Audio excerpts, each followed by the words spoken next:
for my voice, but I have never seen anything like it. You believe in miracles? Yes! Unbelievable. Welcome back to the show. Andrew Zimmel, host as always. Thanks for clicking the link. Great show today. We're doing an NBA whip around. So we've done this a little bit in the past. We've kind of done a top stories. What are we kind of hot on? What are we not so hot on? And of course, we got to hit the breaking news, or the news that might be old news by the time you listen to this podcast, but it's a big deal. Damian Lillard will not be playing in the All-Star game because of the strained groin that he suffered in a loss on Wednesday night. What that means for the All-Star game, we don't really know. He was supposed to play for Team LeBron after the three-point shooting contest, so now they're going to have to find a replacement for the three-point shooting contest, but also a replacement for Team LeBron. I'm looking around the league. I'm trying to figure out what guard got snubbed that can fill in both those roles. And ironically enough, there's a guy who's already complained in the media and already fits the role of stepping in and filling it perfectly. He plays in Phoenix. He goes by the name of Devin Booker. I said when he got snubbed that I thought that this was the guy who, if anybody got hurt, anybody couldn't play. Luka has a sprained ankle. He hasn't been playing a lot of Dallas Maverick games. If there's anybody who's not going to be able to play, I said Devin Booker needs to be the first call. Dame goes down. You hate to see it. I hope that he gets healthy because I want Portland to make a playoff push towards the end of the season. Right now, I think they're like the 9 seed, 10 seed right now. If they can make a playoff push and try to sneak into the playoffs, I think that'd be a lot of fun for the league. You can't have Damian Lillard not in the playoffs if you're the NBA. I know Portland's not a huge media market, but at the same time, I'm smart enough to know that he's one of the 10 best players in the league. So you want to have your best players in the playoffs if you can help it. So he goes down with a groin injury. I hope that he has a speedy recovery, but this is a perfect time for Devin Booker to step up and show out. When we talk about the best young players in the league and the guys that kind of got early on compared to the legend of Kobe Bryant, Devin Booker has trained with Kobe before. Devin Booker had said that Kobe Bryant was one of his favorite players when he came in the league. They both came in the league very young, Kobe at 18, Devin Booker at 19. It just makes too much sense. Both of them came in the league and immediately had a very big impact. While Booker does not nearly have the bunnies or the hops as Kobe, and he doesn't play nearly as good defense as Kobe Bean Bryant did, he does have the same type of scoring mentality. He does have the same sort of shooting motion, at least in my opinion. I think that Booker needs a little bit of better mid-range game. His back-to-the-basket game is pretty weak, I think. There's a lot of opportunities for him to back down smaller defenders that I have never really seen him do, but it doesn't really fit the Phoenix offense. Phoenix's offense has been up and down. But with Lillard out, this is a perfect chance for Booker to step in. If he can do the three-point competition, that's even better. I think he might already be chalked up for it. So we already know he's going to be doing that. But for the All-Star game, Team LeBron was already stacked. We talked about it last week, about Team LeBron, and it feels like it's going to be in a complete melee against Team Giannis. But you add Devin Booker to the roster, it's even better. So I am very excited for that. I hope that he can I hope he's the player that they let in to replace him. Let's talk about the other big news that came out on Wednesday. Kobe Bryant was put to rest on Friday. I really enjoy the fact that they didn't have a big public celebration. When you look at other superstars, other icons that have been laid to rest, you think Michael Jackson, how there was a very big memorial, was televised, it was a really big deal, but you expect that from the Jackson estate, you expect that from the Jackson family. Prince was the exact opposite. It was very small. I don't remember a whole lot of media getting into it. Kobe's, there was reports of NDAs being signed by people that were there, and I love that. I think that that's great. I think that it's really good that they were able to have people come and grieve in silence, and be able to, say their goodbyes to Kobe and Gigi Bryant without having a camera in their face and having to deal with the media scrutiny. Speaking of media scrutiny, let's talk about Joel Embiid, who earlier this week had a little bit of a media mishap. If you're a PR guy, if you're somebody who is trying to represent a player, this is 101 NBA right down the alley. So he tweets, "You live long enough to be or if you don't live long enough," something about it's the hero to villain quote that you get from Dark Knight. Okay, Now, is this the most overused quote from that movie? Of course. Is this a quote that every single NBA player has referenced at least once? Of course. We saw LeBron reference it when he was in Miami. We saw other players reference it when they become the player that the media might not like as much, the type of player that gets a little bit more scrutiny. He was referencing it because, like we've said before, the Tobias Harris signing this offseason, they could keep one of the guys, Jimmy or Tobias, and they kept Tobias and let Jimmy walk to Miami.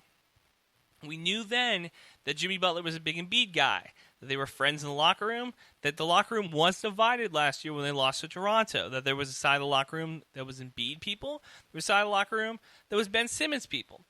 And unlike, and I've heard this comparison before in passing, it's almost like every single big man and point guard can't get along. You look at Kobe and Shaq, after 3 rings, they couldn't get along. There was clearly something else there. Kobe, of course, being the ultimate competitor, Shaq being overweight and getting injured a lot because he wasn't able to keep up with his body. That clearly could take a toll on a relationship if one person's trying to win at the highest level and the other person is kind of slacking or is perceived as slacking. But you look earlier in Shaq's career, you have another good example, Penny Hardaway and Shaquille O'Neal, who couldn't get the job done in Orlando. And you got to ask yourself, if you're a Philly fan or if you're just an NBA fan in general, is this pairing of Simmons and Embiid going to work? I like Brett Brown. He's from the San Antonio system. He's from the coaching tree. But if we're being completely fair, the same problem that Pop has, Bill Belichick has had, Nick Saban's had. When you're a great coach, your trees, the limbs that you have out of your coaching tree don't always work. And Brett Brown has not worked in Philadelphia. It doesn't seem that he's been able to create an offensive system. Now, I get it. When you have 2 of the 3 top first-round picks, you had Embiid, you had Simmons, you had Fultz. Fultz doesn't work, so you send him out. To no fault of Fultz's own, I think that he had an injury in his shoulder that he just never really could get completely healed from, and then the pressure of being the number 1 overall pick, it takes a toll on you. But you look at the pairing of Embiid and Simmons on paper, it doesn't make a lot of sense, especially when you look at Simmons. This is his 3rd year in the league, and he still can't shoot threes at a high clip. He still is a very mediocre jump shooter.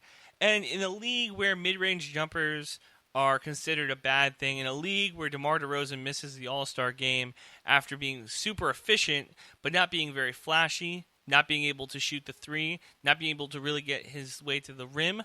You look at Philadelphia's offense, and I said last year with J.J. Redick, who is a liability on defense, but offensively at least he could spread the floor a little bit for you. This year, it seems that the 76ers have even less spacing, especially when you got a guy like Simmons, whose number 1 offensive move would be to back down the smaller player. Embiid's number 1 offensive move would be to post up or face up against his defender. It almost seems like it's the bizarro world in Philadelphia, where your big man is the person who's able to take threes and your point guard has to take lobs and tip-ins. Is this going to work? Can this pairing be saved? I think so. I think that it can be saved. But it can't be saved when one player is tweeting about being, or posting on Instagram about becoming a villain, about how he might maneuver his way out. And then, of course, Jimmy Butler, who is known to be on the side of the locker room with Embiid, is posting on the Instagram comments saying, hey, come down here, big fella. Look, I love Bam, but I think that if you have the option to get Joel Embiid, one of the most skilled big men in the league, I think you got to do it. I think you have to take that chance if you are the Miami Heat. And if you're Pat Riley, I don't see why not. You've been able to make other big men work before. You made Alonzo Mourning, Shaquille O'Neal, and Chris Bosh all work when they were in Miami. All of those guys have rings.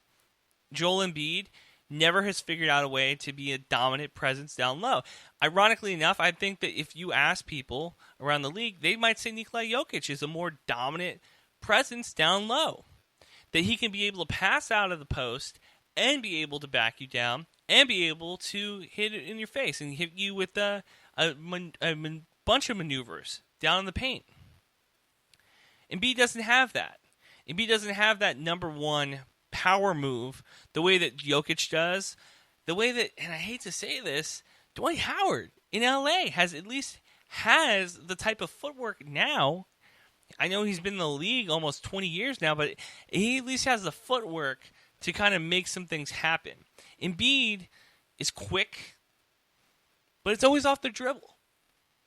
It's always trying to beat his defender. Or if it's not trying to beat his defender, he's doing it very lackadaisically and causes a turnover. So this is Joel Embiid saga. They were able to beat the Clippers with Kawhi Leonard, Marcus Morris, and Paul George earlier this week. I didn't think that it was that big of a deal. I think that the Clippers are a playoff team, not a regular season team.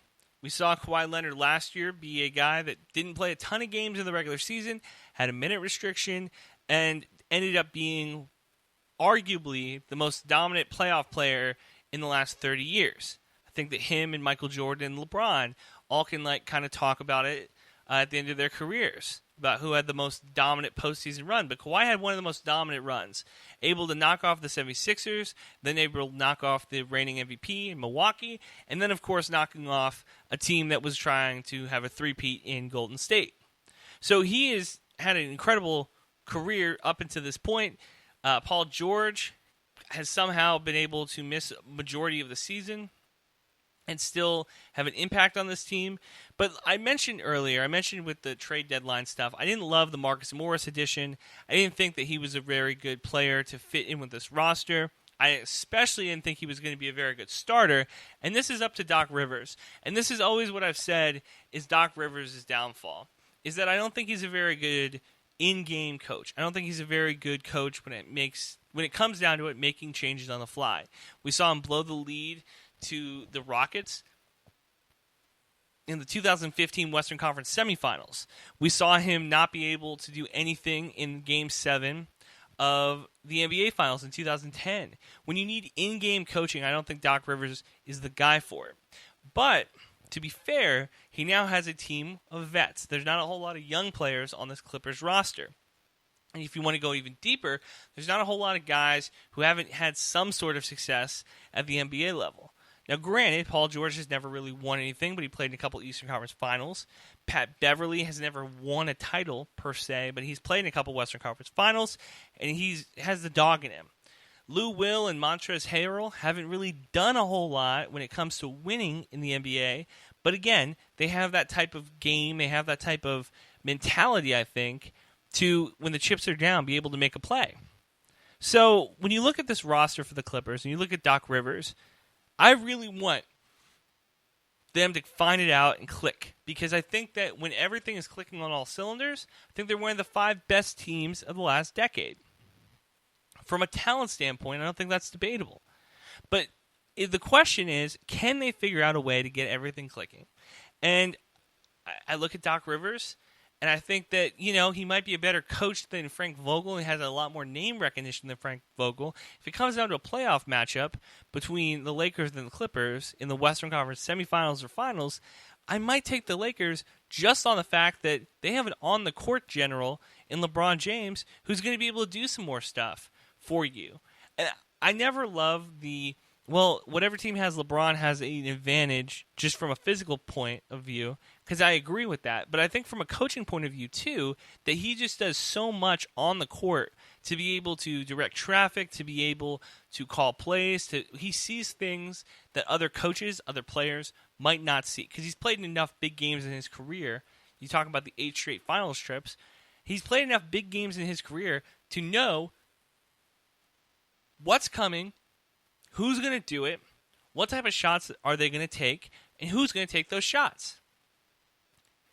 And you look at the Kawhi, who, very good leader. I don't think it's debatable. I think he did an incredible job in Toronto, but I don't think he's that type of player. I don't think he has that type of skill set to be able to make those calls. Now, we mentioned Toronto, so let's talk about the Raptors, who are not the favorites in the Eastern Conference, who are trying to defend their title. Pascal Siakam has been an incredible player this year. If you haven't got a chance to see a lot of Toronto Raptors games, I have been very impressed. I'm going to tell you why. Because anytime you lose your team's best player, which Kawhi Leonard, of course, would be that, whenever time you lose your team's best player, I expect a large regression. Now, was he as impactful as LeBron James was in Miami? I don't think so. I think that LeBron did a lot for that 2014 Heat team, and I think that Kawhi had a lot of help on that 2019 Raptors team. That said, Dwayne Wade and Chris Bosh were never able to carry a team the way that they were when LeBron was in Miami. But you look at Siakam, you look at Fred VanVleet, Serge Ibaka, OG Anunoby, and the rest of those guys, and they've been able to take the success they had last year and grow from it and adapt and continue to push their games forward. Siakam has almost replaced Kawhi from a production standpoint. And I know you've heard this on every other podcast, but I'm telling you, it is amazing to watch. I've never seen this happen before in my time watching basketball, where the next year's player is able to replace the last year's player. Luka Doncic was able to do it to an extent, but Dirk really wasn't carrying that much water for those Mavs teams. LaMarcus Aldridge never was able to fill in for the role that Tim Duncan left. And you look at the Lakers, nobody's ever going to be able to fill in the production that some of their great centers had. Okay? You look around the league, anytime a great player leaves a place, it's very hard to replace them. The only people who have figured it out is, of course, Oklahoma City, and that's where we're going to end the podcast. Oklahoma City and Chris Paul have been a match made in heaven, and I don't think a lot of people thought it was going to be this good, this quick. Oklahoma City is by far, in my opinion, the scariest lower seed team in the playoffs. I like Memphis. I like John Morant. I don't think they did enough at the trade deadline. Jaren Jackson Jr. has been okay this season, but I haven't seen a ton from him to be super impressed. John Morant, of course, is runaway Rookie of the Year. Zion didn't play enough games, in my opinion. It doesn't matter at this point. We gave the Rookie of the Year to somebody that wasn't Joel Embiid his rookie season. So if we give it to Zion, who is potentially going to play fewer games than Embiid did his rookie year, there's something really wrong with the voting process. But you look at Memphis. I like Memphis' team. I don't think that they're going to stand much of a chance against the Lakers or the Clippers. You look at some of these other teams on the lower end. I don't think they're going to stand much of a chance. But with the Thunder, with Chris Paul, I think that they have a very good roster. I think they have a very good team. And I think that if they hit the right team at the right time, they're going to make some things shake around. So every week from here on out, we're going to do at least a little bit of NBA whip-around talk. I like to hit some of the bigger headlines. Baseball season's coming down too, so we're going to hit you a couple of times a week with some baseball talk. Alexander Haynes, had him on the podcast last night to talk about the Iowa caucus, the New Hampshire primaries, and the coronavirus. And, of course, because he is the resident expert in China, we had him talk about China. Any updates there? Of course there are, so he hits us with that. And then Valentine's Day, baby, tomorrow. If you haven't told your significant other that, hey, you're my Valentine, you probably should get on that. Probably should go get some flowers and a card, too, if I was you. All right, I'm going to talk to you guys tomorrow. Remember, Film Friday, so that's going to be a lot of fun. We're going to break down a film yet. I don't really know what it's going to be just yet, but be on the lookout for it because it should be a lot of fun. Thank you so much for listening. I will talk to you again tomorrow.